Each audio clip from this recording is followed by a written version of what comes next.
2002 के hit and run case की appeal पर कल तक के लिए बॉम्बे हाई कोर्ट ने सुरक्षित किया फैसला। कोर्ट पहुंची सलमान की बहन अलवीरा।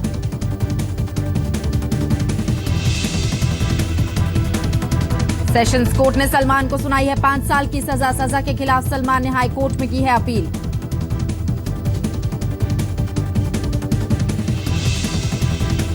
सलमान खान के बॉडीगार्ड ने एक प्रशंसक को पीटा। मुंबई के बैंडस्टैंड पर सलमान के गैलेक्सी अपार्टमेंट के बाहर सेल्फी लेने पर हुई पिटाई। अंडरवर्ल्ड डॉन दाऊद इब्राहिम की संपत्ति की हुई नीलामी। दिल्ली जायका नाम का रेस्टोरेंट 4 करोड़ 28 लाख में बिका। एस बालकृष्णन ने खरीदा। 1983 मुंबई सीरियल ब्लास्ट के बाद दाऊद की संपत्तियों को सीबीआई ने किया था सीज। दाऊद के फ्लैट समेत कई दूसरी संपत्तियों की भी नीलामी।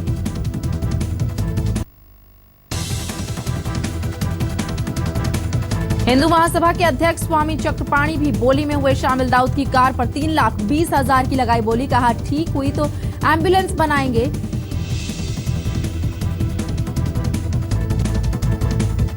जिया खान सुसाइड केस में सीबीआई ने दाखिल की चार्जशीट। सूरज पंचोली को बनाया आरोपी।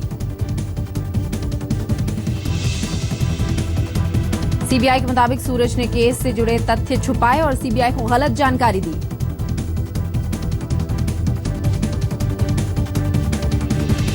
महाराष्ट्र सदन के बाहर और सदन के अंदर विपक्ष का हंगामा। तीसरे दिन भी हंगामे के बाद दोनों ही सदन कल तक के लिए हुए स्थगित। किसानों के मुद्दे पर हुआ हंगामा। कांग्रेस और एनसीपी की मांग। किसानों के लिए तुरंत की जाए राहत पैकेज की घोषणा।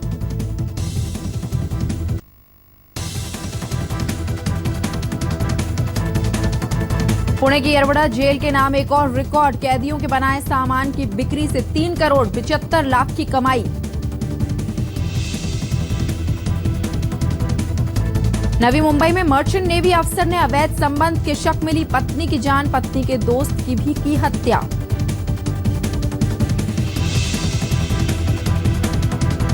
पुलिस के मुताबिक रात अचानक घर पहुंचे ध्रुवकांत को घर में नहीं मिली पत्नी। सुबह दोस्त के साथ लौटने पर भड़का, फिर किया वारदात को अंजाम। ध्रुवकांत ने 2 हत्याओं के बाद खुदकुशी की कोशिश की। पड़ोसियों ने पुलिस को सूचना देकर पकड़वाया। थाने के दिवा गांव में रहने वालों की डंपिंग ग्राउंड से बढ़ी मुसीबत। कचरे में आग लगने पर धुएं ने किया जीना मुहाल। प्रभावित इलाका छोड़ने को मजबूर लोग।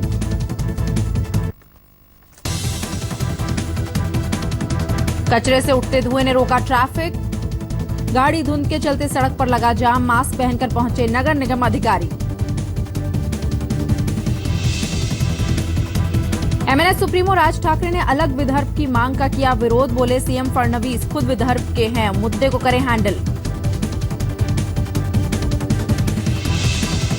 बुल्ढाना में सोयाबीन के बाद तुअर दाल की फसल भी चौपट। सूखे से त्रस्त किसानों की हालत और खराब।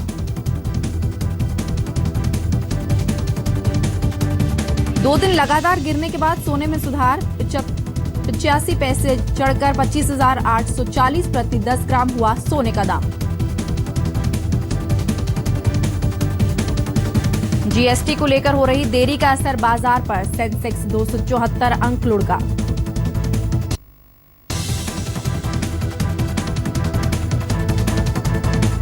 आमिर खान की पत्नी किरण राव ने देश छोड़ने वाले बयान पर प्रतिक्रिया देने से किया इनकार। बोली दंगल में काम करने वाले बच्चों से मिलने आई हूं, उस पर करें बात।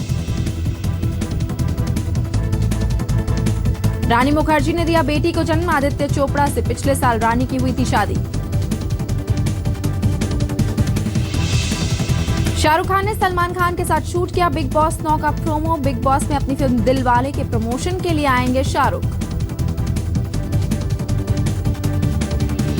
टीवी पर एक कुक शो होस्ट करने से शिल्पा शेट्टी का इनकार। हाल ही में खाने पर शिल्पा की एक किताब भी आई है। पहली बार बड़े पर्दे पर बनेगी शाहिद और कैटरीना की जोड़ी। आंखें 2 में अमिताभ के साथ दोनों आएंगे नजर।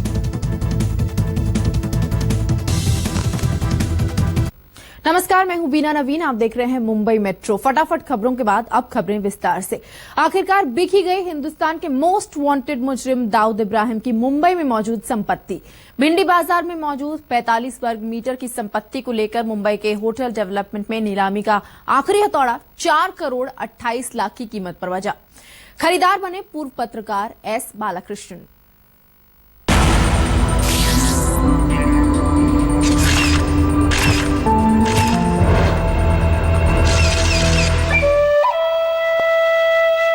हिंदुस्तान का मोस्ट वांटेड दाऊद इब्राहिम विदेशी धरती पर है, लेकिन मुंबई में उसकी संपत्ति की नीलामी की बोली में करोड़ों का दांव लगाया गया।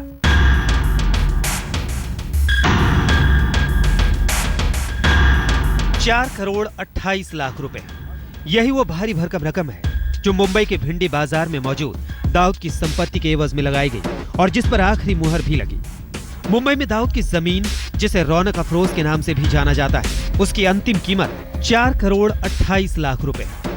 दाऊद की संपत्ति का हिस्सा है दिल्ली जायका नाम का रेस्तरां। दाऊद की संपत्ति रौनक अफरोज पर नीलामी के जरिए मालिकाना हक मिला एस बालाकृष्णन को। हालांकि कहा यह भी जा रहा है कि मुंबई में दाऊद की कुल 7 संपत्तियों की नीलामी की गई, लेकिन पक्के तौर पर इसकी पुष्टि नहीं हुई है। होटल डिप्लोमेट में सुबह 10 बजे के बाद नीलामी की प्रक्रिया शुरू हुई। रौनक अफरोज पर बोली लगाने के लिए खरीदार एस बालाकृष्णन और दाऊदी बोहरा समुदाय के सैफी बुरहानी अपलिफ्टमेंट ट्रस्ट का प्रतिनिधि नीलामी स्थल पर मौजूद थे। पहली बोली बोहरा समुदाय की ओर से 4 करोड़ 27 लाख की लगाई गई, लेकिन सबसे बड़ी बोली पूर्व पत्रकार एस बालाकृष्णन की देश सेवा समिति ने लगाई 4 करोड़ 28 लाख की। पोस्ट के जरिए भी नीलामी की बोली मंगाई गई थी, जिसमें सबसे ज्यादा बोली निकली 1 करोड़ 72 लाख की, जबकि ऑनलाइन ई टेंडर की बोली में सबसे ज्यादा कीमत लगाई गई 2 करोड़ 52 लाख की। 4-5 करोड़ रुपया हमें रेस करना है 1 महीने के अंदर। मैं कहता हूँ 25 दिन के अंदर मुझे एक पैसा जुटाना है और हम इसी बिल्डिंग में आके उनको ड्राफ्ट देंगे। इस कार की नीलामी में आखिरी बोली लगी 3,32,000 की और इसके मालिक बने हिंदू महासभा के अध्यक्ष स्वामी चक्रपाणी। हालांकि अभी ये साफ नहीं है कि ये कार दाऊद इब्राहिम की संपत्ति का ही हिस्सा थी। कि उस गाड़ी को हमने पहले ही बताया था कि इसको एम्बुलेंस बना के या तो यहाँ के लिए हम छोड़ देंगे, और अगर उस लायक भी नहीं होगा तो डी कंपनी के नाम से उसको जला देंगे, उसकी प्रतिमा लगा करके। कहा जाता है कि दाऊद अपना काला साम्राज्य खौफ के बूते चलाता है, लेकिन नीलामी में लोगों के बेखौफ पहुंचने का अंदाज नया संदेश दे रहा है। कमलेश सुतार, मुंबई आज तक। 2002 के हिट एंड रन केस में सलमान खान बरी होंगे या नहीं, इस पर फैसला कल आने की पूरी उम्मीद है। सलमान खान को सेशंस कोर्ट ने इस साल इस केस में 5 साल की सजा सुनाई थी। इस सजा के खिलाफ सलमान ने बॉम्बे हाई कोर्ट में अपील की है।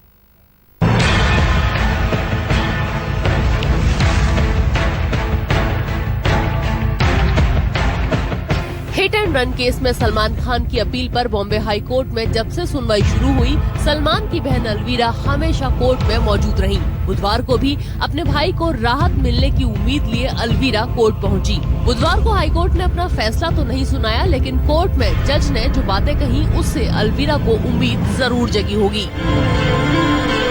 सलमान की अपील पर फैसला लिखवाते वक्त हाईकोर्ट ने 2 मुख्य बातों पर गौर किया। पहला, किसी गवाह की गवाही या सबूत से ये साबित नहीं होता कि सलमान खान हादसे की रात नशे में थे और वो गाड़ी चला रहे थे। दूसरा, सेशन कोर्ट ने अपने फैसले का आधार मुख्य रूप से कांस्टेबल रविंद्र पाटिल के बयान को बनाया था, लेकिन बॉम्बे हाई कोर्ट ने पाटिल के बयान को भरोसे के लायक नहीं माना है। रविंद्र पाटिल ने अपने बयान में कहा था कि सलमान बहुत तेज स्पीड से गाड़ी चला रहे थे, पर हाईकोर्ट का कहना है कि अगर पाटिल के बयान में सच्चाई होती तो 90 से 100 किलोमीटर की रफ्तार से चल रही कार को होटल JW मैरियट से हादसा स्थल तक पहुंचने में आधा घंटा नहीं लगता। कोर्ट के मुताबिक रविंद्र पाटिल और कमाल खान ही इस केस के 2 मुख्य गवाह थे। रविंद्र पाटिल ने बार बार अपना बयान बदला, इसलिए पाटिल के बयान पर भरोसा करना नहीं बनता, जबकि कमाल खान की गवाही अभियोजन पक्ष ने नहीं करवाई और इसके पीछे कोई वजह भी नहीं बताई गई। कमाल खान की गवाही से हादसे की हकीकत सामने आ सकती थी। कोर्ट ने ये भी कहा कि अशोक सिंह जो सलमान खान के ड्राइवर थे, वो उनके जो पूरा स्टेटमेंट था उसके ऊपर अदालत को यकीन करना चाहिए था। वो सही समय पर अदालत में आए थे और जिस तरह से अदालत ने उनके स्टेटमेंट को दरकिनार कर दिया था वो नहीं होना चाहिए था। अशोक सिंह ने सेशंस कोर्ट से कहा था कि गाड़ी सलमान नहीं वो खुद चला रहा था, लेकिन सेशंस कोर्ट ने ये कहकर अशोक सिंह की गवाही को खास तरजीह नहीं दी कि वो हादसे के 13 साल बाद गवाही देने पहुंचा था। जज जोशी के मुताबिक इस केस में घटनास्थल के पंचनामे में भी कई खामियां हुई हैं। अब इस मामले में फैसला गुरुवार को आने की उम्मीद है। कोर्ट ने सलमान से पेश होने के लिए नहीं कहा है। विद्या, मुंबई, आज तक। सीबीआई ने अभिनेत्री जिया खान सुसाइड केस में आदित्य पंचौली के बेटे सूरज पंचौली को आरोपी बनाया है। सीबीआई ने धारा 306 के तहत सूरज पर जिया को सुसाइड के लिए उकसाने का मामला दर्ज किया है, लेकिन सीबीआई को इस केस में कोई नया सबूत हाथ नहीं मिल पाया है।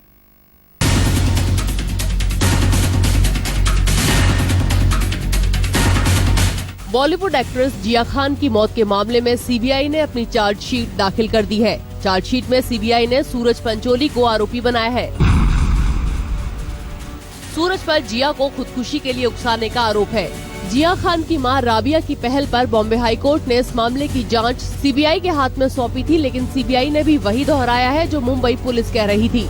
जिया खान की मौत के मामले में मुंबई पुलिस ने जो आरोप पत्र दाखिल किया था, लगभग उसी तरीके का आरोप पत्र सीबीआई ने दाखिल किया हुआ है। यानी कि सीबीआई को इस पूरे मामले में ज्यादा नए सबूत नहीं मिले हुए हैं।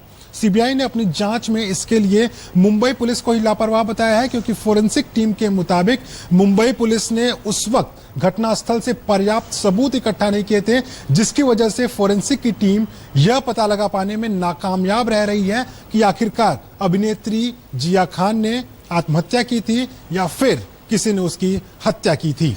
सीबीआई के मुताबिक सूरज के बयानों के फोरेंसिक विश्लेषण से पता चलता है कि उसने पूछताछ के दौरान केस से जुड़े तथ्य छुपाए, साथ ही गलत और आधी अधूरी जानकारी दी।